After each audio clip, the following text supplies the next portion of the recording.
சேலம் மாவட்டம் ஓமலூர் சட்டமன்ற தொகுதிக்கு உட்பட்ட ஊராட்சி ஒன்றியம் பேரூராட்சியில் கிட்டத்தட்ட 2000 பேர் பல்வேறு கட்சியில் இருந்து விலகி அனைத்து இந்திய அண்ணா திராவிட முன்னேற்ற கழக தங்களை இணைத்துக் கொண்டிருக்கின்ற அந்த விழா ஒன்று.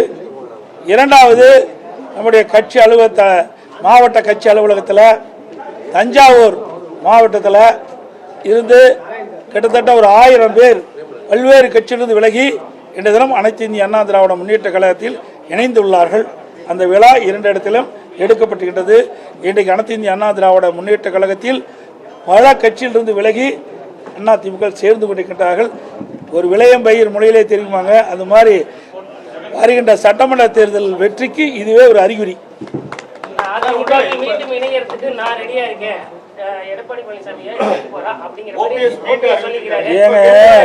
நான் பல தடவை சொல்லிட்டு தம்பி, உங்களுக்கு விறுவிறுப்பான செய்தி வேணுங்கிறதுக்காக அடிக்கடி இந்த கேள்வி கேட்டுட்டே இருக்கிறீங்க. இது அன்னைக்கு தினம் தான் கேட்டுருக்காரு, இன்னைக்கே கேட்டாரு, 3-4 வருஷமா கேட்டு தான் இருக்காரு. அதாவது ஏற்கனவே அனைத்து இந்திய அண்ணா திராவிட முன்னேற்ற கழகத்தின் பொதுக்குழு கூட்டத்தில் ஏகமனதாக எடுக்கப்பட்ட முடிவு, திரு OPS அவர்கள் அடிப்படை உறுப்பினர் நீக்கப்பட்டு விட்டார். நடவடிக்கை எடுக்கப்பட்டிருக்கிறது.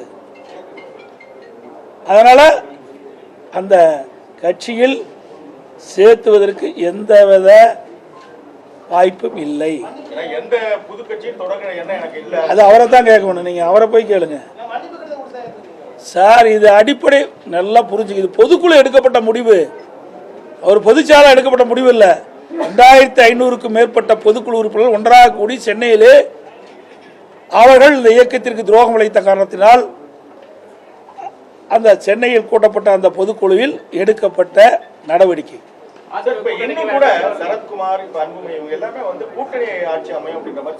அவர்கள தலைவர்கள் என்னங்க வம்பா இருக்குது. ராமதாஸ்ல எங்க அணியில் இல்லையே, அன்புமணியில் அப்படி சொல்லவே இல்லை, தவறான கருத்து சொல்ல.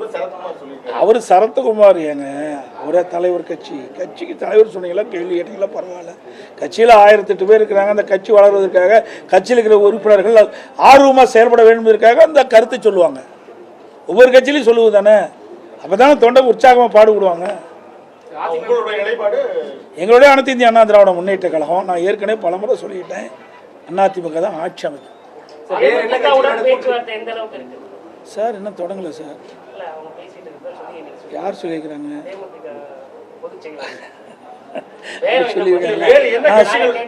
அதாவது அனைத்து இந்திய அண்ணா திராவிட முன்னேற்ற கழகம் மற்ற கட்சியோட பேச்சுவார்த்தை நடத்தி இறுதி செய்யப்பட்ட பிறகு உங்களுடைய தொலைக்காட்சி நபர்களையும் பத்திரிகைகள் அழைத்து நிச்சயமாக அதற்கு பேட்டி கொடுக்க. நிறைய கட்சி இருக்குது, அதெல்லாம் இப்படி ஓப்பனாக பேச முடியுமா? எது பேசணுமோ அதை தான் பேச முடியும். தொடர்ந்து ஸ்டாலின் அவர்கள் இந்த பெண்களுக்கு பாதுகாப்பு இருக்கு அப்படின்னு தொடர்ந்து இப்ப கூட மகளிர் மாநாட்டில் பேசிட்டு இருக்காரு. ஆனா நேத்து கூட சென்னையில ஒரு குடும்பத்தையே வெட்டி இன்றைக்கும் நடந்திருக்குது. இப்ப நான் வரும்போது ட்வீட் போட்டு தான் வந்திருக்கிறேன். தினம் நடக்குதுங்க, 1 நாள் 2 நாள் நடக்கல. தினந்தோறும் தமிழகத்தில் பாலியல் சீட்டல் நடந்து கொண்டே தான் இருக்குது. இந்த ஆட்சியில் கண்டுகொள்ளவே இல்லை, அதுக்குண்டான நடவடிக்கை எடுக்கல. எனக்கு ஸ்டாலின் பேசுறாரு, உங்க பத்திரிகை ஊடகம் தானே வருது, அந்த செய்தி வச்சு தான் நாங்கள் சொல்றோம். இன்றைக்கும் நடந்திருக்குதாக செய்தி வந்திருக்குது. செய்தி அடிப்படையில் நான் ட்விட்டர்ல நான் போட்டுக்கிறேன். கூட்டணி பலமாயிடுச்சு உங்க தரப்புல சொல்லப்பட்டாலுமே கூட இது ஒரு அழுத்தத்தினால சேர்ந்த கூட்டணி அப்படின்னு எதிர்க்கட்சியினர் விமர்சனம் பண்றாங்க. அப்படிதான் ஏங்க, கூட்டணி வரலைன்னா கூட்டணி வரலைமாங்க. அப்புறம் 4 மாசத்துக்கு முந்தைய உங்க டிவி பத்திரிகையில் என்ன சொன்னீங்க, எடப்பாடி பழனிசாமி கடையை விரிச்சு வச்சுட்டு இருக்காரு, யாரும் வரலைங்க. கூட்டணியெல்லாம் வந்தவர்கள் என்ன சொல்றீங்க, ஆஹா இது அழுத்தம் கொடுத்து வந்ததுன்னு சொல்றீங்க. இதெல்லாம் வேண்டுமென்று திட்டமிட்டு எதிர்கட்சிகள் அவதூறு பிரச்சாரத்தை பரப்பிட்டாங்க. ஒன்றும் நடக்காது. தெளிவாக நாங்கள் பேட்டியே கொடுத்துட்டோம். பாரத பிரதமர் நரேந்திர மோடி அவர்கள் அங்கே முதல் கூட்டம் தேர்தல் நடைபெற்ற அந்த மதுராந்தகம் கூட்டத்தில் அழகாக பேசினார். அந்த கூட்டம் முடிந்த பிறகு நாங்கள்லாம் எங்களுடைய கூட்டணி கட்சி தலைவர்கள்லாம் ஒன்றாக இணைந்து அற்புதமான பேட்டி கொடுத்தோம். உங்கள் தொலைக்காட்சியெல்லாம் வந்திருக்குது.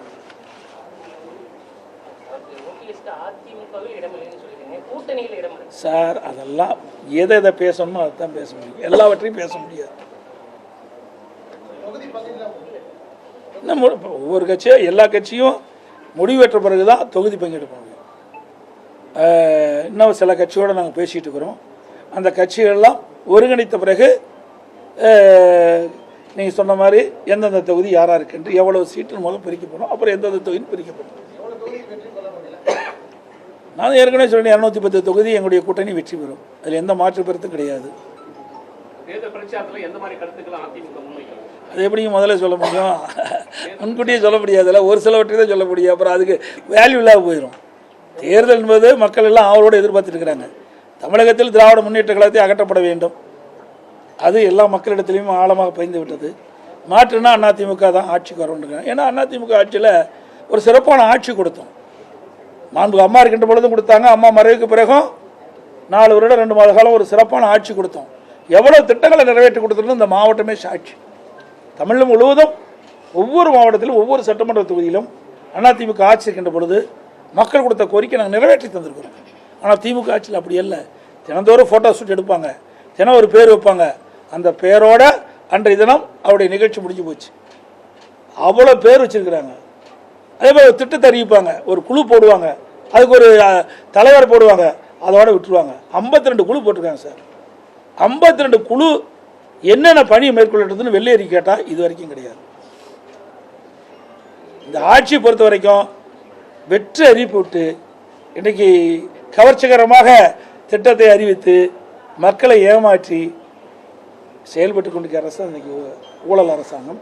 இன்றைக்கு பல்வேறு துறைகள் ஊழல் பற்றி நடைபெற்றிருக்குது. அந்த எந்தெந்த துறைகள் ஊழல் நடந்திருக்குது என்ற முறைகேடு நடந்திருக்குது என்ற அந்த பட்டியலிட்டு மேதகு ஆளுநர்கிட்ட கொடுத்து ஆளுநர் நடவடிக்கை எடுக்க சொல்லியிருக்கிறோம். 4 லட்சம் கோடி இது வரைக்கும் நடந்திருக்குது. அது மட்டும் இல்லை, இன்னொரு வேதனையான சமாச்சாரம் பார்த்தீங்கன்னா எவ்வளோ முறைகேடு நடந்திருக்கு பாருங்கள். 2026-27 நிதியாண்டின் நெடுஞ்சாலைத்துறைக்கு ஒதுக்கப்பட வேண்டிய நிதியிலிருந்து விதிமுறையெல்லாம் மீறி இந்த மாதமே 2000 கோடி சாலை பணிக்கு ஜனவரி மாதம் ஒப்பந்தம் விட்டுருக்குறாங்க. அதாவது 2026-27 நிதியாண்டின் சட்டமன்றத்தில் வச்சு அதுக்கு ஒப்புதல் வாங்கி அப்புறம்தான் ஒதுக்க முடியும். இந்த ஆண்டுக்கு இந்த நிதியாண்டில் எந்த யார் ஆட்சிக்கு வராங்களோ அவர்கள் தான் அந்த திட்டத்தை நிதி ஒதுக்க முடியுமா ஒழிய இந்த ஆட்சியில் அதை கூட கடைபிடிக்காம விதிகளை மீறி முறைகேடாக நடந்திருக்குது. அந்த அளவுக்கு எந்த ஒரு அச்சமும் இல்லாமல் தைரியமாக ஊழல் செய்கின்ற ஒரே அரசாங்கம் திமுக அரசாங்கம். அது மட்டும் இல்லை, அதே போல் 650 கோடிக்கு கிராம சாலைகள் இன்றைக்கு அதை ரினியூல் பண்ணணும்னு சொல்லியிருக்கிறாங்க. இதையெல்லாம் விதிமுறைகளுக்கு புறம்பா அறிவிக்கப்படுது. ஏன்னா தேர்தல் தோல்வி வந்துட்டுது. அந்த தோல்வியின் காரணமாக இந்த அறிவிப்பெல்லாம் திமுக அரசு வெளியிட்டிருக்குது. இதையெல்லாம் அதிமுக ஆட்சி பிறகு எப்படி விதிமுறைகளுக்கு முரணாக டெண்டர் விட்டதை ஒப்பந்தம் விட்டதெல்லாம் ரத்து செய்யப்படும். தொடர்ந்து டிஜிபி வந்து நியமிக்கிற நீங்களும் தொடர்ந்து இருக்கீங்க. இன்னொன்று சட்ட ஒழுங்கு பிரச்சனையும் அடிக்கடி நடந்துட்டு இருக்கு. நீங்க டிஜிபி நியமிக்கணும்னு கோர்ட் நீதிமன்றத்தை அணுகிறதுக்கு வாய்ப்பு இருக்கா? ஏற்கனவே நீதிமன்றம் போய் தான் இவர்கள் அந்த பட்டியலே அனுப்பிச்சாங்க யூபிஎஸ்சிக்கு. பிறகு அது ஒரு கடப்பில் போட்டாங்க. அதுக்கு உச்ச நீதிமன்றம் போய் தான் அப்புறம் அது வேறு 3 பேர் யூபிஎஸ்சியில் வந்து மத்தியில் 3 பேர் அந்த அனுப்பப்பட்ட அந்த டிஜிபி பட்டியலில் 3 பேர் தகுதியானவர்கள் என்று மாநில அரசுக்கு அனுப்புறாங்க. அந்த 3 பேரில் ஒருத்தரை நியமிக்க வேணும். இது வரைக்கும் நியமிக்கவே இல்லை. ஒரு பொறுப்பு டிஜிபி நியமித்தாங்க. அவர் உடல்நலம் சரியில்லாமல் மருத்துவமனைக்கு போயிட்டார். அதுக்கு ஒரு பொறுப்பு டிஜிபி. இப்படி பொறுப்பற்ற அரசாங்கம் தான் பொறுப்பு டிஜிபி நியமிக்கும்.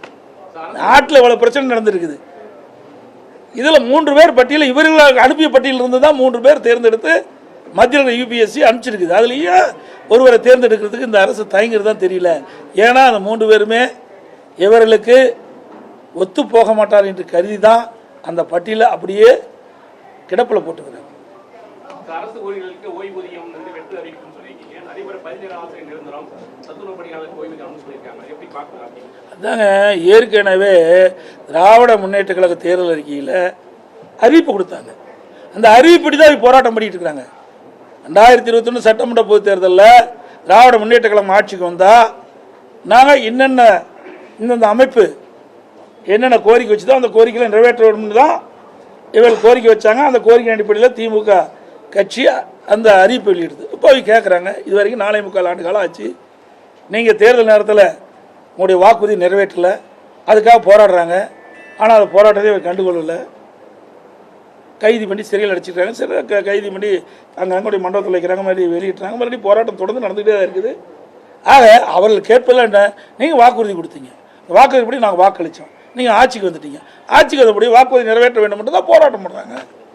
நான் தான் ஏற்கனவே நாங்கள் அந்த கூட்டத்தில் சொன்னேன், அத்தனை பேரும் விவசாயிகள் போராட்டம், அதே மாதிரி தூய்மை பணியாளர் போராட்டம், அரசு ஊழியர் போராட்டம், செவிலியர் போராட்டம், சத்துணவு போராட்டம், இப்படி பகுதி நேர ஆசிரியர் போராட்டம், இப்படி பல அமைப்புகள் இன்றைக்கு போராட்டத்தில் இறங்கி இருக்கிறாங்க. ஏற்கனவே நடத்தப்பட்ட கருத்து கணிப்புல திமுக தான் மீண்டும் ஜெயிக்குங்கிற மாதிரி தகவல்லாம் வந்தது. இன்னைக்கு உங்க கூட்டணி பலமாயிடுச்சு அப்படிங்கிற மாதிரி ஒரு பேச்சு இருக்கக்கூடிய சூழல்ல எப்படி இருக்கு வெற்றி வாய்ப்பு? தயவு செய்து பத்திரிகை ஊடகம் இல்லாமல் நல்ல செய்தி போடுங்க. நீங்கள் போட்டீங்களா போ, நாங்கள் ஜெயிச்சிருவோம். நீங்கள் ஒன்றுமே செய்யாத அரசாங்கத்தை தூக்கி பிடிச்சிட்டு இருக்கிறீங்க. உண்மை செய்தி போட்டீங்களா போதும், நாங்கள் வெற்றி பெற்றுவோம். நாங்கள் ஒன்றும் எங்களுக்கு கூடுதலான செய்தி போடணும்னு சொல்லவே இல்லை. உண்மை செய்தியை, நாட்டில் நிலவுகின்ற பிரச்சனையை அதை உண்மையாக வெளியிட்டீங்களாவே அதிமுக 100% வெற்றி பெற்று ஆட்சி. நாங்கள் ஒன்றும் எங்களுக்கு அவர்கள் மாதிரி பூஸ்ட் பண்ணி போடணும்லாம் எங்களுக்கு அவசியம் இல்லை. நாங்கள் திறமையாக ஆட்சி செஞ்சோம், மக்களிடத்தில் நல்ல பேர் இருக்குது. இன்றைக்கி திமுக ஆட்சி வந்த பிறகு ஒரு ஊழல் நிறைந்த அரசாங்கமாக மக்களுடைய பாதிக்கு போயிடுது. எல்லா வகையிலும் இந்த அரசு தோல்வி விட்டுவிட்டது. எந்த திட்டத்தையும் நிறைவேற்றலை. உதாரணத்துக்கு சேலம் மாவட்டத்தில் எந்த திட்டத்தை கூட நிறைவேற்றிருக்காங்க உங்களுக்கே தெரியும். அதிமுக ஆட்சி இருக்கும்போது எத்தனை திட்டத்தை நிறைவேற்றி கொடுத்தோம், கம்பேர் பண்ணுங்க. அதிமுக ஆட்சியில் எப்படி இருந்தது, திமுக ஆட்சியில் எப்படி இருந்தது, அதுதான் மக்கள் கம்பேர் பண்ண ஆரம்பிச்சிட்டாங்க. தேர்தல் நெருங்க நெருங்க அதிமுக வெற்றி பிரகாசமாக இருந்துட்டு இருக்கு. வந்துடுது, விரசல் வந்துடுது. தினந்தோறும் நீங்கள் தானே போட்டுட்டு இருக்கீங்க, ஊடகத்திலையும் பத்திரிகையிலையும். நேற்றைய தினம் கூட திரு கனிமொழி அவர்கள் போகிறாங்க, அங்கே போய் என்ன பண்ணுறாங்க, ராகுல் காந்தி சந்திக்கிறாங்க. ராகுல் காந்தி சந்தித்த பிறகு இதுக்காக சந்திக்கிறாங்க, எங்களை தான் சொன்னாங்க, எடப்பாடி பழனிசாமி டெல்லிக்கு அடிமைனாங்க. யார் அடிமை? நாங்கள் அடிமை இல்லை, திராவிட முன்னேற்ற கழகம் தான் அடிமை. இன்னைக்கு அங்கே போய் கெஞ்சிக்கின்ற நிலவிக்கு வந்துடுது திமுக. இங்கிருந்து அங்கே போய் பேசுகிறாங்க, அதில் அழைச்சிட்டாங்கல்ல, இங்கிருந்து அங்கே அழைச்சிட்டாங்கல்ல. அங்கே தானே போய் ராகுல் காந்தி சந்திச்சாங்க, அங்கே தானே திருமதி சோனியா அம்மாவை சந்திச்சாங்க. அப்போ குழப்பம் வந்துடுதில்ல திமுகவில். திமுகவில் காங்கிரஸ் இருக்குமா இல்லையா என்பது தடுமாறி கொண்டு இருக்கின்றது. இன்றைக்கு காங்கிரஸ் கட்சியை சேர்ந்த நிர்வாகிகளும் சரி, திமுக கட்சியை சேர்ந்த நிர்வாகிகளும் சரி, தினந்தோறும் பத்திரிகையிலும் மாறி மாறி ஒருவருக்கொருவர் இன்றைக்கு தாக்கி கொண்டிருக்கிறார்கள். அதெல்லாம் பத்திரிகையிலும் ஊடகத்தில் வந்திருக்குது. இந்த பல நிலைமைக்கு போயிட்டு இருக்குமா இல்லைங்கிற அது வேற விஷயம், அவர்களுக்கும் தெரியும். ஆனால் எங்களை பற்றி விமர்சனம் செய்தார்களோ, அதிமுக ஆஃபீஸ் டெல்லி அமித்ஷா அலுவலகத்துக்கு பக்கத்தில் இருக்கிறாங்க. இப்போ திமுக அலுவலகம் தான் டெல்லிக்கு போயிடுது, அதிமுக அலுவலகம் இல்லை. அது மட்டும் இல்லை, திருமதி கனிமொழி அவர்கள் சொன்னாங்க, எங்களுடைய தேர்தல் அறிக்கையை தயாரிக்கின்ற குழுவுக்கு நான் கதாநாயகனாங்க. எந்த படத்தில் நடித்தாங்களே தெரியல, கதாநாயகியா. 4 ஒரு பாகம் கூட நிறைவேற்ற முடியல. நான் தான் நிறைய சொன்னேன், இவர் திராவிட முன்னேற்ற கழக தேர்தல் அறிக்கையை தயாரித்த குழு திருமதி கனிமொழி தான் தயாரித்து கொடுத்தாங்க. ஏன் நிறைவேற்றல?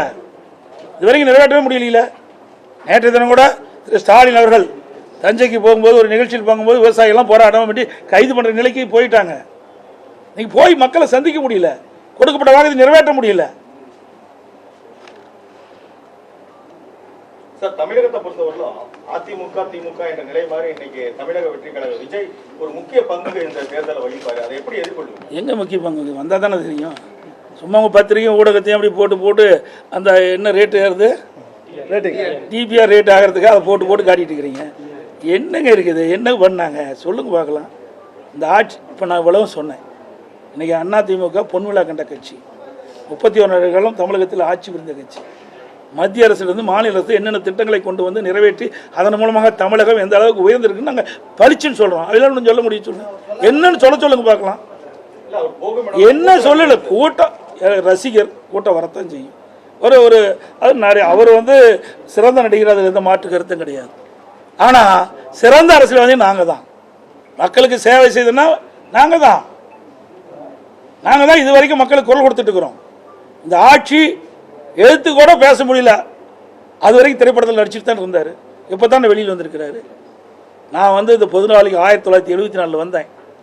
51 ஆண்டு காலம் ஆகிப்போச்சு. 51 ஆண்டு காலம் மக்களுடைய பிரச்சனையை நாங்கள் அணுவு நிதியாக தெரிஞ்சிருக்கிறோம். ஒரு சாதாரண பிரச்சனைக்கே, சாதாரண பிரச்சனை இல்லை, அது மிகப்பெரிய கடுமையான பிரச்சனை தான். அது தவறு, நான் சொன்ன வார்த்தை. இன்றைக்கு 41 உயிர்கள் இழந்து விட்டோம். என்ன நடந்திருக்க வேணும்? யாருக்காக உயிரிழந்தார்கள்? அவரை காணதா, அவருடைய கூட்டத்தை, அவருடைய பேச்சை கேட்பதற்காக வந்த கூட்டம். என்ன பண்ணியிருக்கணும்?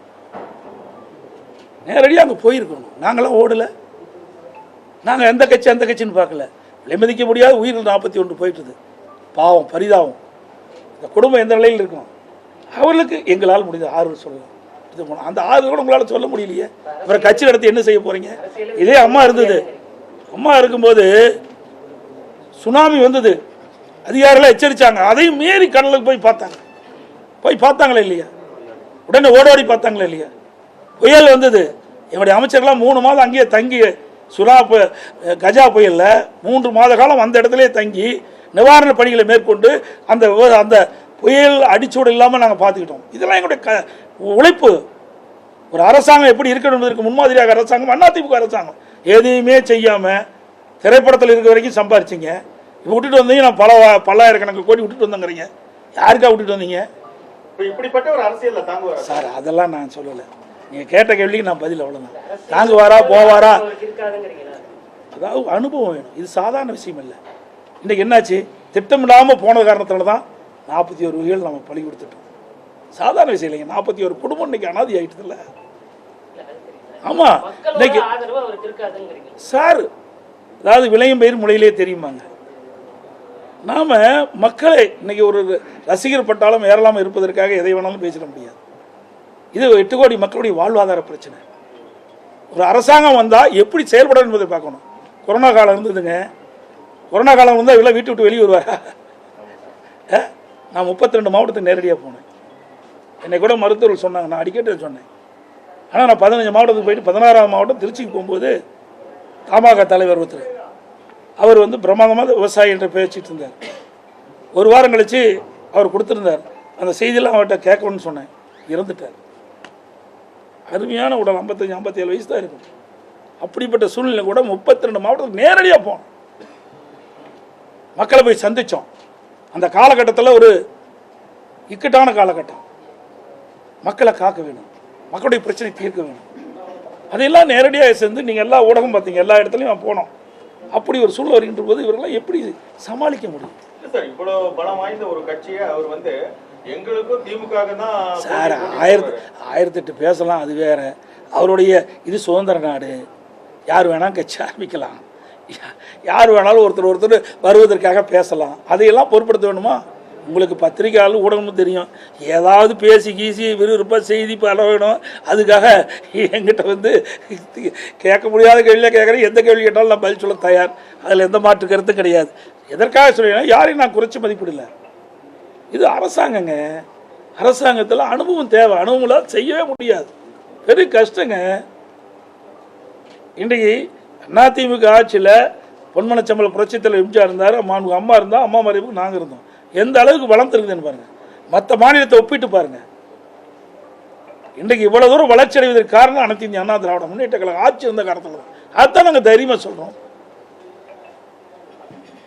சார், தற்காலிக பணியாளர்கள், ஒப்பந்த பணியாளர்கள் இப்போ பணி நிரந்தரம் செய்யணும்னு போராடுறது ஒரு பேசனா மாறிச்சுன்னு சொல்லிட்டு அமைச்சர் பாருங்க. அதான் சொல்லணும், இவர்கள் தானே கொடுக்கப்பட்ட வாக்குறுதி. இவர்கள் தான் இந்த வாக்குறுதி கொடுத்தாங்க. யார் வாக்குறுதி கொடுத்தாங்களோ அவர் தான் கேட்குறாங்க. அதுதான் அலட்சியமாக இருப்பது. அலட்சியப்படுத்தக்கூடாது. மக்களுக்காக தான் நம்ம அரசாங்கம் நடத்துகிறோம், மக்களுக்காக தான் அமைச்சராக இருக்கிறோம். அது மூலம் உணர வேண்டும். அவர்கிட்ட அழைச்சி என்னென்ன பிரச்சனையை எடுத்து சொல்ல வேண்டும், புரிய வைக்க வேண்டும். இதையெல்லாம் அவர்கள் செய்ய வேண்டும். சர்வாதிகாரம் மாதிரி நடந்தால் வர்ற தேர்தலில் அதற்கு தகுந்த பதிலடியை மக்கள் கொடுப்பார். அனைத்து ஊடகங்களுக்கு பதில் நன்றி, வணக்கம்.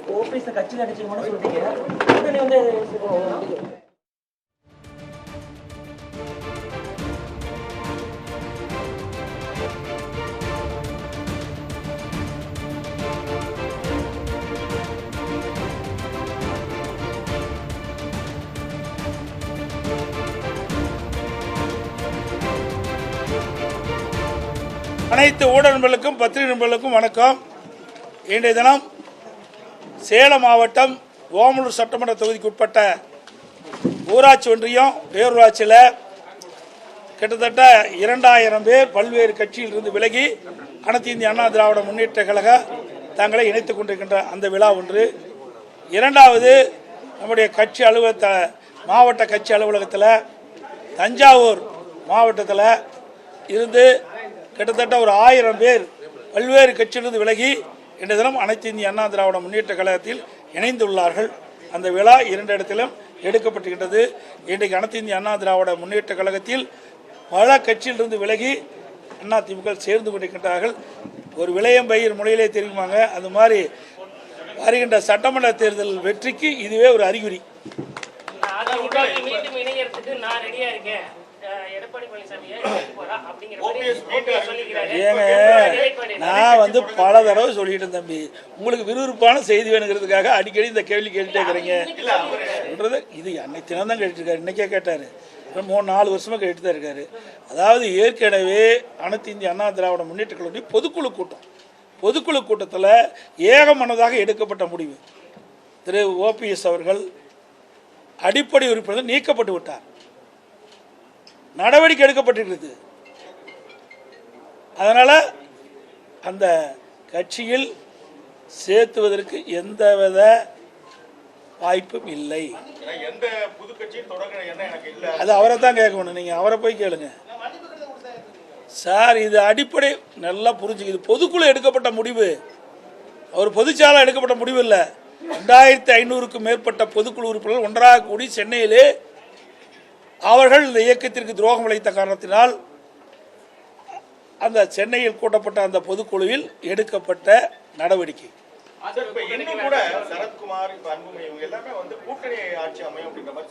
அவர்கள தலைவர் இல்லை, என்னங்க வம்பா இருக்குது. ராமதாஸ்லாம் எங்க அணியில் இல்லையே. அன்புமணி அப்படி சொல்லவே இல்லை, தவறான கருத்து சொல்லுங்க. அவர் சரத்குமார் ஏங்க, அவரே தலைவர், கட்சிக்கு தலைவர் சொன்னீங்களா, கேள்வி கேட்டீங்களா, பரவாயில்ல. கட்சியில் 1008 பேர் இருக்கிறாங்க. அந்த கட்சி வளர்வதற்காக கட்சியில் இருக்கிற உறுப்பினர்கள் ஆர்வமாக செயல்பட வேண்டும் என்பதற்காக அந்த கருத்தை சொல்லுவாங்க. ஒவ்வொரு கட்சியிலையும் சொல்லுவது தானே, அப்போதானே தொண்டை உற்சாகமாக பாடுபடுவாங்க. எங்களுடைய அனைத்து இந்திய அண்ணா திராவிட முன்னேற்ற கழகம், நான் ஏற்கனவே பலமுறை சொல்லிட்டேன், அதிமுக தான் ஆட்சி அமைக்கும் சார். இன்னும் தொடங்கல சார். யார் சொல்லியிருக்கிறாங்க?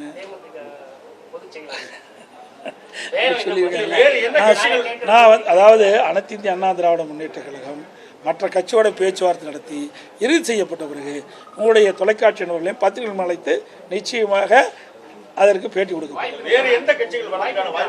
நிறைய கட்சி இருக்குது, அதெல்லாம் இப்படி ஓப்பனாக பேச முடியுமா? எது பேசணுமோ அதை தான் பேச முடியும். தொடர்ந்து ஸ்டாலின் அவர்கள் இந்த பெண்களுக்கு பாதுகாப்பு இருக்கு அப்படின்னு தொடர்ந்து இப்ப கூட மகளிர் மாநாட்டில் பேசிட்டு இருக்காரு. ஆனா நேத்து கூட சென்னையில ஒரு குடும்பத்தையே வெட்டி இன்றைக்கும் நடந்திருக்குது. இப்ப நான் வரும்போது ட்வீட் போட்டு தான் வந்திருக்கிறேன். தினம் நடக்குதுங்க, 1 நாள் 2 நாள் நடக்கல. தினந்தோறும் தமிழகத்தில் பாலியல் சீட்டல் நடந்து கொண்டே தான் இருக்குது. இந்த ஆட்சியில் கண்டுகொள்ளவே இல்லை, அதுக்குண்டான நடவடிக்கை எடுக்கல. எனக்கு ஸ்டாலின் பேசுறாரு, உங்க பத்திரிகையில் ஊடகம் தானே வருது, அந்த செய்தி வச்சு தான் நாங்கள் சொல்றோம். இன்றைக்கும் நடந்திருக்குதாக செய்தி வந்திருக்குது. செய்தி அடிப்படையில் நான் ட்விட்டரில் நான் போட்டுக்கிறேன். கூட்டணி பலமாயிடுச்சுன்னு உங்க தரப்புல சொல்லப்பட்டாலுமே கூட இது ஒரு அழுத்தத்தினால சேர்ந்த கூட்டணி அப்படின்னு எதிர்க்கட்சியினர் விமர்சனம் பண்றாங்க. அப்படித்தான் ஏங்க, கூட்டணி வரலைமாங்க. அப்புறம் 4 மாதத்துக்கு முந்தைய உங்கள் டிவி பத்திரிகையில் என்ன சொன்னீங்க? எடப்பாடி பழனிசாமி கடையை விரிச்சு வச்சுட்டு இருக்காரு, யாரும் வரலைங்க. கூட்டணியெல்லாம் வந்தவர்கள் என்ன சொல்கிறீங்க? ஆஹா, இது அழுத்தம் கொடுத்து வந்ததுன்னு சொல்கிறீங்க. இதெல்லாம் வேண்டுமென்று திட்டமிட்டு எதிர்க்கட்சிகள் அவதூறு பிரச்சாரத்தை பரப்பிட்டாங்க. ஒன்றும் நடக்காது. தெளிவாக நாங்கள் பேட்டியே கொடுத்துட்டோம். பாரத பிரதமர் நரேந்திர மோடி அவர்கள் அங்கே முதற்கூட்டம் தேர்தல் நடைபெற்ற அந்த மதுராந்தகம் கூட்டத்தில் அழகாக பேசினார். அந்த கூட்டம் முடிந்த பிறகு நாங்கள்லாம் எங்களுடைய கூட்டணி கட்சி தலைவர்கள்லாம் ஒன்றாக இணைந்து அற்புதமான பேட்டி கொடுத்தோம். உங்கள் தொலைக்காட்சியெல்லாம் வந்திருக்குது.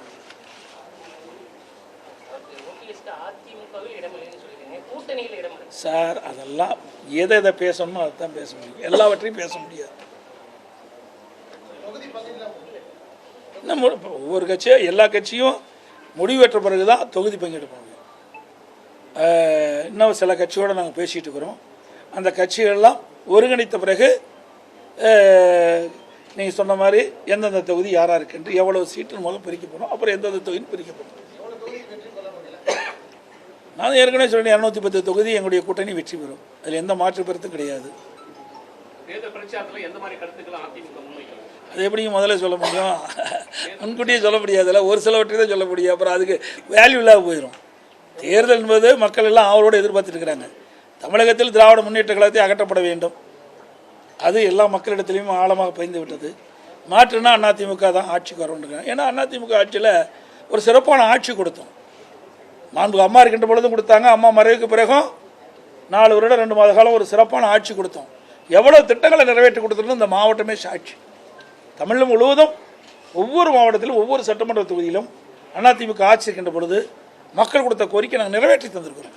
ஆனால் திமுக ஆட்சியில் அப்படி இல்லை. தினந்தோறும் ஃபோட்டோ ஷூட் எடுப்பாங்க, தினம் ஒரு பேர் வைப்பாங்க, அந்த பேரோட அன்றைய தினம் அவருடைய நிகழ்ச்சி முடிஞ்சு போச்சு. அவ்வளோ பேர் வச்சுருக்கிறாங்க. அதே மாதிரி ஒரு திட்டத்தை அறிவிப்பாங்க, ஒரு குழு போடுவாங்க, அதுக்கு ஒரு தலைவர் போடுவாங்க, அதோட விட்டுருவாங்க. 52 குழு போட்டிருக்காங்க சார். 52 குழு என்னென்ன பணியை மேற்கொள்ளட்டுதுன்னு வெள்ளையறி கேட்டால் இது வரைக்கும் கிடையாது. இந்த ஆட்சியை பொறுத்த வரைக்கும் வெற்றி அறிவிப்பு விட்டு இன்றைக்கி கவர்ச்சிகரமாக திட்டத்தை அறிவித்து மக்களை ஏமாற்றி செயல்பட்டு கொண்டிருக்கிற அரசு இன்றைக்கி ஊழல் அரசாங்கம். இன்றைக்கு பல்வேறு துறைகள் ஊழல் பட்டு நடைபெற்றது. அந்த எந்தெந்த துறைகள் ஊழல் நடந்திருக்குது என்ற முறைகேடு நடந்திருக்குது என்ற அந்த பட்டியலிட்டு மேதகு ஆளுநர்கிட்ட கொடுத்து ஆளுநர் நடவடிக்கை எடுக்க சொல்லியிருக்கிறோம். 4 லட்சம் கோடி இது வரைக்கும் நடந்திருக்குது. அது மட்டும் இல்லை, இன்னொரு வேதனையான சமாச்சாரம் பார்த்தீங்கன்னா எவ்வளோ முறைகேடு நடந்திருக்கு பாருங்கள். 2026-27 நிதியாண்டின் நெடுஞ்சாலைத்துறைக்கு ஒதுக்கப்பட வேண்டிய நிதியிலிருந்து விதிமுறையெல்லாம் மீறி இந்த மாதமே 2000 கோடி சாலை பணிக்கு ஜனவரி மாதம் ஒப்பந்தம் விட்டுருக்குறாங்க.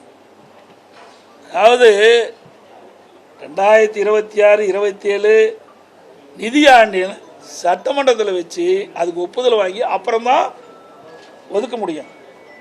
இந்த ஆண்டுக்கு இந்த நிதியாண்டில் எந்த யார் ஆட்சிக்கு வராங்களோ அவர்கள் தான் அந்த திட்டத்தை நிதி ஒதுக்க முடியுமா ஒழிய இந்த ஆட்சியில் அதை கூட கடைப்பிடிக்காமல் விதிகளை மீறி முறைகேடாக நடந்திருக்குது. அந்த அளவுக்கு எந்த ஒரு அச்சமும் இல்லாமல் தைரியமாக ஊழல் செய்கின்ற ஒரே அரசாங்கம் திமுக அரசாங்கம். அது மட்டும் இல்லை, அதே போல் 650 கோடிக்கு கிராம சாலைகள் இன்றைக்கு அதை ரினியூல் பண்ணணும்னு சொல்லியிருக்கிறாங்க. இதையெல்லாம் விதிமுறைகளுக்கு புறம்பாக அறிவிக்கப்படுது. ஏன்னா தேர்தல் தோல்வி வந்துட்டுது. அந்த தோல்வியின் காரணமாக இந்த அறிவிப்பெல்லாம் திமுக அரசு வெளியிட்டிருக்குது. இதையெல்லாம் அதிமுக ஆட்சி வந்தவருக்கு எப்படி விதிமுறைகளுக்கு முரணாக டெண்டர் விட்டதை ஒப்பந்தம் விட்டதெல்லாம் ரத்து செய்யப்படும். அவ்வளோதானே சார். தொடர்ந்து டிஜிபி வந்து நியமிக்கல, நீங்களும் தொடர்ந்து இருக்கீங்க. இன்னொன்று சட்ட ஒழுங்கு பிரச்சனையும் அடிக்கடி நடந்துட்டு இருக்கு. நீங்க டிஜிபி நியமிக்கணும்னு கோர்ட் நீதிமன்றத்தை அணுகிறதுக்கு வாய்ப்பு இருக்கா? ஏற்கனவே நீதிமன்றம் போய் தான் இவர்கள் அந்த பட்டியலே அனுப்பிச்சாங்க யூபிஎஸ்சிக்கு. பிறகு அது ஒரு கடப்பில் போட்டாங்க. அதுக்கு உச்ச நீதிமன்றம் போய் தான் அப்புறம் அது வேறு 3 பேர் யூபிஎஸ்சியில் வந்து மத்தியில் 3 பேர் அந்த இதில் அனுப்பப்பட்ட அந்த டிஜிபி பட்டியலில் 3 பேர் தகுதியானவர்கள் என்று மாநில அரசு அனுப்புறாங்க. அந்த 3 பேரில் ஒருத்தரை நியமிக்கணும். இது வரைக்கும் நியமிக்கவே இல்லை. ஒரு பொறுப்பு டிஜிபி நியமித்தாங்க. அவர் உடல்நலம் சரியில்லாமல் மருத்துவமனைக்கு போயிட்டார். அதுக்கு ஒரு பொறுப்பு டிஜிபி. இப்படி பொறுப்பற்ற அரசாங்கம் தான் பொறுப்பு டிஜிபி நியமிக்கும். நாட்டில் இவ்வளோ பிரச்சனை நடந்திருக்குது. இதில் 3 பேர் பட்டியலில் இவர்கள் அனுப்பிய பட்டியலில் இருந்து தான் 3 பேர் தேர்ந்தெடுத்து மத்தியில் யூபிஎஸ்சி அனுப்பிச்சிருக்குது. அதுலேயே ஒருவரை தேர்ந்தெடுக்கிறதுக்கு இந்த அரசு தயங்குறது தான் தெரியல. ஏன்னா அந்த 3 பேருமே இவர்களுக்கு ஒத்து போக மாட்டார் என்று கருதி தான் அந்த பட்டியலை அப்படியே கிடப்பில் போட்டுக்கிறாங்க. அரசு ஊழியர்களுக்கு ஓய்வூதியம் வந்து வெட்டு அறிவிக்கும் சொல்லியிருக்கீங்க. அதேபோல 17 ஆசிரியர் நிரந்தரம் சத்துணவு பணியாளருக்கு ஓய்வூதியம் சொல்லியிருக்காங்க. எப்படி பார்க்கலாம்? அதாங்க, ஏற்கனவே திராவிட முன்னேற்ற கழக தேர்தல் அறிக்கையில் அறிவிப்பு கொடுத்தாங்க. அந்த அறிவிப்படி தான் போராட்டம் பண்ணிட்டு இருக்கிறாங்க. 2021 சட்டமன்ற பொதுத் தேர்தலில் திராவிட முன்னேற்ற கழகம் ஆட்சிக்கு வந்தால் நாங்கள் இந்தந்த அமைப்பு என்னென்ன கோரிக்கை வச்சுதோ அந்த கோரிக்கைகளை நிறைவேற்ற வேணும்னு தான் இவர்கள் கோரிக்கை வச்சாங்க. அந்த கோரிக்கை அடிப்படையில் திமுக கட்சி அந்த அறிவிப்பு வெளியிடுது. இப்போ அவங்க கேட்குறாங்க, இது வரைக்கும் 4.25 ஆண்டு காலம் ஆச்சு, நீங்கள் தேர்தல் நேரத்தில் உங்களுடைய வாக்குறுதி நிறைவேற்றலை, அதுக்காக போராடுறாங்க. ஆனால் அந்த போராட்டத்தை இவர் கண்டுகொள்ளலை. கைது பண்ணி சிறையில் அடிச்சிருக்காங்க. சரி, கைது பண்ணி அங்கே அங்களுடைய மண்டபத்தில் வைக்கிறாங்க, மறுபடியும் வெளியிட்டுறாங்க. மறுபடியும் போராட்டம் தொடர்ந்து நடந்துகிட்டே தான் இருக்குது. ஆக அவர்கள் கேட்பதில் என்ன, நீங்கள் வாக்குறுதி கொடுத்தீங்க, வாக்குறுதிப்படி நாங்கள் வாக்களித்தோம், நீங்கள் ஆட்சிக்கு வந்துட்டீங்க, ஆட்சிக்கு வந்தபடி வாக்குறுதி நிறைவேற்ற வேண்டும் என்று தான் போராட்டம் பண்ணுறாங்க. நான் தான் ஏற்கனவே நாங்கள் அந்த கூட்டத்தில் சொன்னேன், அத்தனை பேரும் விவசாயிகள் போராட்டம், அதே மாதிரி தூய்மை பணியாளர் போராட்டம், அரசு ஊழியர் போராட்டம், செவிலியர் போராட்டம், சத்துணவு போராட்டம், இப்படி பகுதி நேர ஆசிரியர் போராட்டம், இப்படி பல அமைப்புகள் இன்றைக்கு போராட்டத்தில் இறங்கி இருக்கிறாங்க. ஏற்கனவே நடத்தப்பட்ட கருத்து கணிப்புல திமுக தான் மீண்டும் ஜெயிக்குங்கிற மாதிரி தகவல்லாம் வந்தது. இன்னைக்கு உங்க கூட்டணி பலமாயிடுச்சு அப்படிங்கிற மாதிரி ஒரு பேச்சு இருக்கக்கூடிய சூழல்ல எப்படி இருக்கு வெற்றி வாய்ப்பு? தயவு செய்து பத்திரிகை ஊடகம் இல்லாமல் நல்ல செய்தி போடுங்க. நீங்கள் போட்டீங்களா போ, நாங்கள் ஜெயிச்சிருவோம். நீங்கள் ஒன்றுமே செய்யாத அரசாங்கத்தை தூக்கி பிடிச்சிட்டு இருக்கிறீங்க. உண்மை செய்தி போட்டீங்களா போது நாங்கள் வெற்றி பெற்றுவோம். நாங்கள் ஒன்றும் எங்களுக்கு கூடுதலான செய்தி போடணும்னு சொல்லவே இல்லை. உண்மை செய்தியை, நாட்டில் நிலவுகின்ற பிரச்சனையை அதை உண்மையாக வெளியிட்டீங்களாவே அதிமுக 100% வெற்றி பெற்று ஆட்சி அமைக்கும். நாங்கள் ஒன்றும் எங்களுக்கு அவர்கள் மாதிரி பூஸ்ட் பண்ணி போடணும்லாம் எங்களுக்கு அவசியம் இல்லை. நாங்கள் திறமையாக ஆட்சி செஞ்சோம், மக்களிடத்தில் நல்ல பேர் இருக்குது. இன்றைக்கி திமுக ஆட்சி வந்த பிறகு ஒரு ஊழல் நிறைந்த அரசாங்கமாக மக்களுடைய பார்வைக்கு போயிடுது. எல்லா வகையிலும் இந்த அரசு தோல்வி விட்டுவிட்டது. எந்த திட்டத்தையும் நிறைவேற்றலை. உதாரணத்துக்கு சேலம் மாவட்டத்தில் எந்த திட்டத்தை கூட நிறைவேற்றிருக்காங்க உங்களுக்கே தெரியும். அதிமுக ஆட்சி இருக்கும்போது எத்தனை திட்டத்தை நிறைவேற்றி கொடுத்தோம். கம்பேர் பண்ணுங்க. அதிமுக ஆட்சியில் எப்படி இருந்தது, திமுக ஆட்சியில் எப்படி இருந்தது, அதுதான் மக்கள் கம்பேர் பண்ண ஆரம்பிச்சிட்டாங்க. தேர்தல் நெருங்க நெருங்க அதிமுக வெற்றி பிரகாசமாக இருந்துட்டு இருக்கு. வந்துடுது, விரசல் வந்துடுது. தினந்தோறும் நீங்கள் தானே போட்டுட்டு இருக்கீங்க, ஊடகத்திலையும் பத்திரிகையிலையும். நேற்றைய தினம் கூட திரு கனிமொழி அவர்கள் போகிறாங்க. அங்கே போய் என்ன பண்ணுறாங்க, ராகுல் காந்தி சந்திக்கிறாங்க. ராகுல் காந்தி சந்தித்த பிறகு இதுக்காக சந்திக்கிறாங்க, எங்களை தான் சொன்னாங்க, எடப்பாடி பழனிசாமி டெல்லிக்கு அடிமைனாங்க. யார் அடிமை? நாங்கள் அடிமை இல்லை, திராவிட முன்னேற்ற கழகம் தான் அடிமை. இன்றைக்கி அங்கே போய் கெஞ்சிக்கின்ற நிலவுக்கு வந்துடுது திமுக. இங்கிருந்து அங்கே போய் பேசுகிறாங்க. அதில் அழைச்சிட்டாங்கல்ல, இங்கிருந்து அங்கே அழைச்சிட்டாங்கல்ல. அங்கே தானே போய் ராகுல் காந்தி சந்திச்சாங்க, அங்கே தானே திருமதி சோனியா அம்மாவை சந்திச்சாங்க. அப்போ குழப்பம் வந்துடுதில்ல திமுகவில். திமுகவில் காங்கிரஸ் இருக்குமா இல்லையா என்பது தடுமாறி கொண்டு இருக்கின்றது. இன்றைக்கு காங்கிரஸ் கட்சி சேர்ந்த நிர்வாகிகளும் சரி, திமுக கட்சி சேர்ந்த நிர்வாகிகளும் சரி, தினந்தோறும் பத்திரிகையிலும் மாறி மாறி ஒருவருக்கொருவர் இன்றைக்கு தாக்கி கொண்டிருக்கிறார்கள். அதெல்லாம் பத்திரிகையிலும் ஊடகத்தில் வந்திருக்குது. இந்த பல நிலைமைக்கு போயிட்டு இருக்குமா இல்லைங்கிற அது வேற விஷயம், அவர்களுக்கும் தெரியும். ஆனால் எங்களை பற்றி விமர்சனம் செய்தார்களோ, அதிமுக ஆஃபீஸ் டெல்லி அமித்ஷா அலுவலகத்துக்கு பக்கத்தில் இருக்கிறாங்க. இப்போ திமுக அலுவலகம் தான் டெல்லிக்கு போயிட்டு, அதிமுக அலுவலகம் இல்லை. அது மட்டும் இல்லை, திருமதி கனிமொழி அவர்கள் சொன்னாங்க, எங்களுடைய தேர்தல் அறிக்கையை தயாரிக்கின்ற குழுவுக்கு நான் கதாநாயகனாங்க. எந்த படத்தில் நடித்தாங்களோ தெரியல, கதாநாயகியா. 4ல் 1 பாகம் கூட நிறைவேற்ற முடியல. நான் தான் நிறைய சொன்னேன். இவர் திராவிட முன்னேற்ற கழக தேர்தல் அறிக்கையை தயாரித்துக்குள்ள திருமதி கனிமொழி தான் தயாரித்து கொடுத்தாங்க. ஏன் நிறைவேற்றலை? இது வரைக்கும் நிறைவேற்றவே முடியல. நேற்றைய தினம் கூட திரு ஸ்டாலின் அவர்கள் தஞ்சைக்கு போகும்போது ஒரு நிகழ்ச்சியில் போகும்போது விவசாயிகள்லாம் போராட்டம் பண்ணி கைது பண்ணுற நிலைக்கு போயிட்டாங்க. நீங்கள் போய் மக்களை சந்திக்க முடியல, கொடுக்கப்பட்ட வாக்குறுதி நிறைவேற்ற முடியல. சார், தமிழகத்தை பொறுத்தவரையிலும் அதிமுக திமுக என்ற நிலை மாதிரி இன்னைக்கு தமிழக வெற்றி கழக விஜய் ஒரு முக்கிய பங்கு இந்த தேர்தலை வகிப்பாரு. அதை எப்படி எதிர்கொள்ளுங்க? எங்கே முக்கிய பங்கு வந்தால் தானே தெரியும். சும்மா உங்கள் பத்திரிகையும் ஊடகத்தையும் அப்படி போட்டு அந்த என்ன ரேட்டு ஏறுது, டிபிஆர் ரேட் ஆகிறதுக்கு அதை போட்டு காட்டிட்டு இருக்கிறீங்க. என்னங்க இருக்குது, என்ன பண்ணாங்க சொல்லுங்க பார்க்கலாம். இந்த ஆட்சி இப்போ நான் இவ்வளவும் சொன்னேன். இன்றைக்கி அதிமுக பொன்விழா கண்ட கட்சி, 31 ஆண்டுகளும் தமிழகத்தில் ஆட்சி புரிந்த கட்சி. மத்திய அரசிலிருந்து மாநில அரசு என்னென்ன திட்டங்களை கொண்டு வந்து நிறைவேற்றி அதன் மூலமாக தமிழகம் எந்த அளவுக்கு உயர்ந்திருக்குன்னு நாங்கள் பளிச்சுன்னு சொல்கிறோம். அதெல்லாம் சொல்ல முடியும், சொல்லுங்கள். என்னன்னு சொல்லுங்க பார்க்கலாம். என்ன சொல்லலை, கூட்டம் ரசிகர் கூட்டம் வரத்தான் செய்யும். ஒரு அது நிறைய அவர் சிறந்த நடிகர், அதில் எந்த மாற்று கருத்தும் கிடையாது. ஆனால் சிறந்த அரசியல்வாதி நாங்கள் தான். மக்களுக்கு சேவை செய்தோன்னா நாங்கள் தான் இது வரைக்கும் மக்களுக்கு குரல் கொடுத்துட்டு இருக்கிறோம்.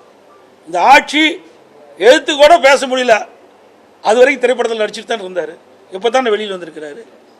நான் இந்த பொதுநாளைக்கு 1974 வந்தேன். 51 ஆண்டு காலம் ஆகிப்போச்சு. 51 ஆண்டு காலம் மக்களுடைய பிரச்சனையை நாங்கள் அணுவு நிதியாக தெரிஞ்சிருக்கிறோம். ஒரு சாதாரண பிரச்சனைக்கே சாதாரண பிரச்சனை இல்லை, அது மிகப்பெரிய கடுமையான பிரச்சனை தான். அது தவறு, நான் சொன்ன வார்த்தை. இன்றைக்கு 41 உயிர்கள் இழந்து விட்டோம். என்ன நடந்திருக்க வேணும்? யாருக்காக உயிரிழந்தார்கள்? அவரை காணதா அவருடைய கூட்டத்தை அவருடைய பேச்சை கேட்பதற்காக வந்த கூட்டம். என்ன பண்ணியிருக்கணும்? நேரடியாக அங்கே போயிருக்கணும். நாங்களாம் ஓடலை. நாங்கள் எந்த கட்சி அந்த கட்சின்னு பார்க்கல. விலைமதிக்க முடியாத உயிர்கள் 41 போயிட்டுது. பாவம், பரிதாபம். இந்த குடும்பம் எந்த நிலையில் இருக்கும்? அவர்களுக்கு எங்களால் முடிந்த ஆறுதல் சொல்லலாம். இது போனோம். அந்த ஆறுதல் கூட உங்களால் சொல்ல முடியலையே. அப்புறம் கட்சி நடத்தி என்ன செய்ய போகிறீங்க? இதே அம்மா இருந்தது. அம்மா இருக்கும்போது சுனாமி வந்தது, அதிகாரிகள் எச்சரித்தாங்க. அதையும் மீறி கடலுக்கு போய் பார்த்தாங்களே இல்லையா? உடனே ஓடோடி பார்த்தாங்களே இல்லையா? புயல் வந்தது, எங்களுடைய அமைச்சர்கள்லாம் 3 மாதம் அங்கேயே தங்கி கஜா புயலில் 3 மாத காலம் அந்த இடத்துல தங்கி நிவாரண பணிகளை மேற்கொண்டு அந்த அந்த புயல் அடிச்சூடு இல்லாமல் நாங்கள் பார்த்துக்கிட்டோம். இதெல்லாம் எங்களுடைய உழைப்பு. ஒரு அரசாங்கம் எப்படி இருக்கணும் என்பதற்கு முன்மாதிரியாக அரசாங்கம் அதிமுக அரசாங்கம். எதையுமே செய்யாமல் திரைப்படத்தில் இருக்க வரைக்கும் சம்பாரிச்சிங்க. இப்போ விட்டுட்டு வந்தீங்க. நான் பல்லாயிரக்கணக்கு கோடி விட்டுட்டு வந்தேங்கிறீங்க. யாருக்கா விட்டுட்டு வந்தீங்க? இப்படிப்பட்ட ஒரு அரசியல் தாங்குவார் சார். அதெல்லாம் நான் சொல்லலை. நீங்கள் கேட்ட கேள்விக்கு நான் பதில் அவ்வளோதான். தாங்குவாரா போவாரா? அதாவது அனுபவம் வேணும். இது சாதாரண விஷயம் இல்லை. இன்றைக்கி என்னாச்சு? திட்டமிடாமல் போன காரணத்தில் தான் 41 உயிர்கள் நம்ம பழி கொடுத்துட்டோம். சாதாரண விஷயம் இல்லைங்க. 41 குடும்பம் இன்றைக்கி அனாதி ஆகிட்டது இல்லை. ஆமாம். இன்னைக்கு சார், அதாவது விளையும் பயிர் முளையிலே தெரியுமாங்க.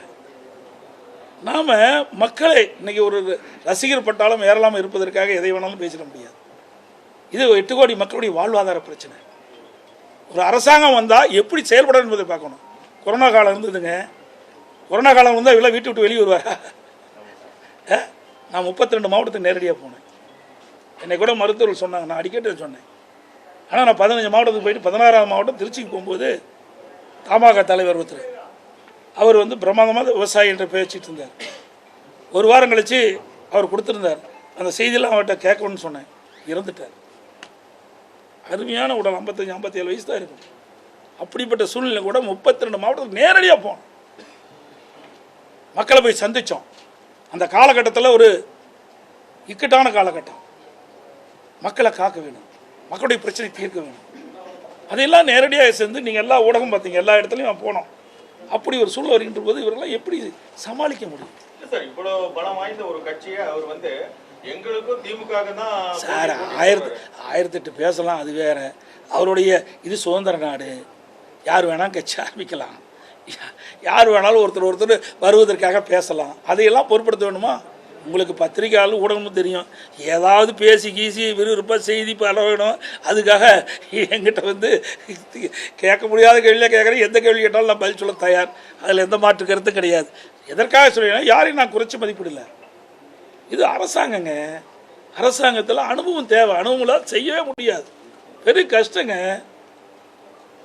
இன்றைக்கு அதிமுக ஆட்சியில் பொன்மனச்சம்பள புரட்சித்தலைவர் எம்ஜிஆர் இருந்தார், அம்மா இருந்தால், அம்மா மறைவுக்கு நாங்கள் இருந்தோம். எந்த அளவுக்கு வளர்ந்துருக்குதுன்னு பாருங்கள். மற்ற மாநிலத்தை ஒப்பிட்டு பாருங்கள். இன்றைக்கு இவ்வளோ தூரம் வளர்ச்சி அடைவதற்கு காரணம் அனைத்து இந்திய அண்ணா திராவிட முன்னேற்ற கழகம் ஆட்சி இருந்த காலத்தில் தான். அதுதான் நாங்கள் தைரியமாக சொல்கிறோம். தற்காலிக பணியாளர்கள், ஒப்பந்த பணியாளர்கள் இப்போ பணி நிரந்தரம் செய்யணும்னு போராடுறது ஒரு பேசனா மாறிச்சுன்னு சொல்லிட்டு அமைச்சர் பாருங்க. அதான் சொல்லணும், இவர்கள் தானே கொடுக்கப்பட்ட வாக்குறுதி. இவர்கள் தான் வாக்குறுதி கொடுத்தாங்க. யார் வாக்குறுதி கொடுத்தாங்களோ அவர் தான் அவங்க கேட்குறாங்க. பேசனா போயிடுச்சுன்னு அதுதான் அலட்சியமாக இருப்பது. அலட்சியப்படுத்தக்கூடாது. மக்களுக்காக தான் நம்ம அரசாங்கம் நடத்துகிறோம், மக்களுக்காக தான் அமைச்சராக இருக்கிறோம். அது மூலம் உணர வேண்டும். அவர்கிட்ட அழைச்சி என்னென்ன பிரச்சனையை எடுத்து சொல்ல வேண்டும், புரிய வைக்க வேண்டும். இதையெல்லாம் அவர்கள் செய்ய வேண்டும். சர்வாதிகாரம் மாதிரி நடந்தால் வர்ற தேர்தலில் அதற்கு தகுந்த பதிலடியை மக்கள் கொடுப்பார்கள். அனைத்து ஊடகங்களுக்கு பதில் நன்றி.